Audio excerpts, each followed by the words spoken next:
Bonjour, bonjour, j'espère que tu vas bien.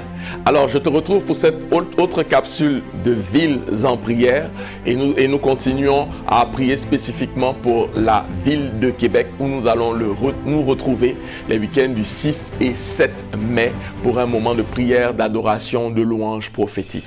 Aujourd'hui, je vais te parler de forteresse, de raisonnement et nous allons prier pour ces sujets-là ensemble. La première des choses que je veux te dire, en fait, c'est que Québec, c'est la seule ville en Amérique du Nord où il y a des fortifications, où il y a des portes, où il y a des murailles qui ont été érigées pour protéger la ville.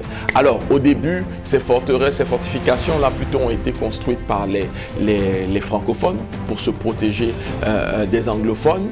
À la bataille, malheureusement, à la bataille des plaines d'Abraham, il y a eu la défaite des francophones. Ensuite, ces fortifications-là ont été encore plus renforcées par les anglophones. Alors, quand on parle de fortification, bien sûr, en tant que chrétien, en tant que fils de Dieu, ça nous fait penser à Jéricho, ça nous fait penser à forteresses mentales, forteresses spirituelles qui sont érigées et qui empêchent des personnes de vivre leur liberté, de connaître le Seigneur, de pouvoir vraiment être épanouies. Alors nous croyons que dans cette ville, il y a des forteresses spirituelles, il y a des forteresses mentales, il y a des hommes forts qui sont là, qui sont présents et qui empêchent l'évangile de réellement pénétrer, de réellement rentrer dans cette ville-là. Et nous allons prier aujourd'hui et dans les jours à venir afin que ces forteresses-là tombent. À Québec, et puis bon, ça c'est un peu propre à tout le Québec, il y a plusieurs enjeux, vous savez, par rapport à tout ce qui est entre guillemets religieux, il y a une banalisation des éléments religieux, une désacralisation en fait de beaucoup d'éléments. Vous allez le trouver même dans le langage des gens, et nous croyons que ces forteresses-là jouent un rôle et font que cette ville-là particulièrement et toute la province ont un enjeu à laisser l'évangile rentrer. Bien sûr, il y a eu des réveils, il y a eu un réveil particulier au Québec entre les années 60 et plus ou moins les années 80. Ça a peut-être été un peu plus long que cela, avec des fortes manifestations de l'Esprit Saint. Mais nous croyons encore que ces réveils-là doivent encore se matérialiser dans notre génération. Alors voilà pourquoi aujourd'hui nous allons vraiment prier par rapport à ces éléments spirituels. Dans la ville de Québec et dans le Québec et dans le Canada en général, il faut savoir que même si certes beaucoup de gens nous disent rejeter Dieu, en guillemets, on sait que beaucoup de gens sont en recherche de spiritualité.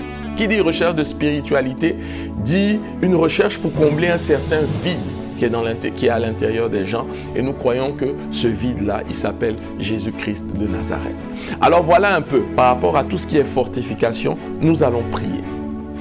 Le premier sujet, nous allons prier pour briser toutes les forteresses spirituelles érigées dans la ville de Québec. Élève la voix avec moi. Seigneur, étant en unité, aujourd'hui, nous voulons briser, détruire toutes les forteresses spirituelles érigées dans la ville de Québec.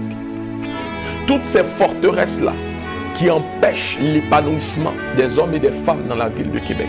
Tous ces raisonnements-là qui se sont bâtis au fil des années, au fil des expériences désastreuses, au fil, Seigneur, des événements historiques, ces raisonnements, ces façons de penser qui emmènent les personnes de Québec à rejeter tout ce qui vient de toi. Nous voulons les briser, les détruire dans le nom puissant de Jésus-Christ.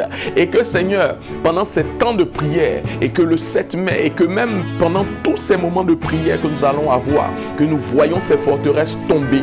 Au nom puissant de Jésus, nous avons prié. Deuxième sujet, que le cœur des habitants de la ville de Québec soit guéri, selon Ésaïe 61, qui dit que le Saint-Esprit est sur nous pour guérir ceux qui ont le cœur brisé.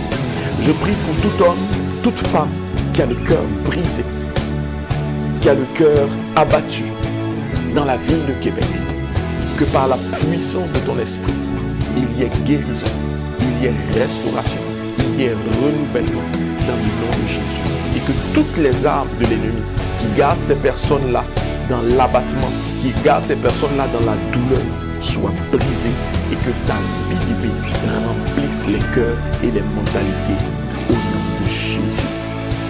On va prier pour les mentalités et prier vraiment qu'elles s'ouvrent par rapport à l'évangile de Jésus-Christ de Nazareth. Seigneur, que les mentalités s'ouvrent, que les hommes et les femmes se tournent vers toi, que les hommes et les femmes soient sensibles au message de l'évangile. Qu'à Québec, il y ait des conversions d'hommes, de femmes, de jeunes. Nous prions que tout ce qui a été érigé dans les mentalités tombe et que l'évangile fasse une percée, qu'au travers de ces moments de prière, il y ait un réveil dans les églises, il y ait plus d'hommes et de femmes qui te cherchent et qui se tournent vers toi, parce que Seigneur, tu réformes les mentalités dans le nom de Jésus. Et nous terminons, Seigneur, en te demandant qu'il se produise un grand réveil dans la ville de Québec. Cette ville que certains pouvaient dire froide, rejetant l'évangile, qu'elle soit la ville où se passe un grand réveil spirituel, accompagné de signes et de miracles. Au nom de Jésus, nous avons prié. Quelqu'un dit avec moi, Amen.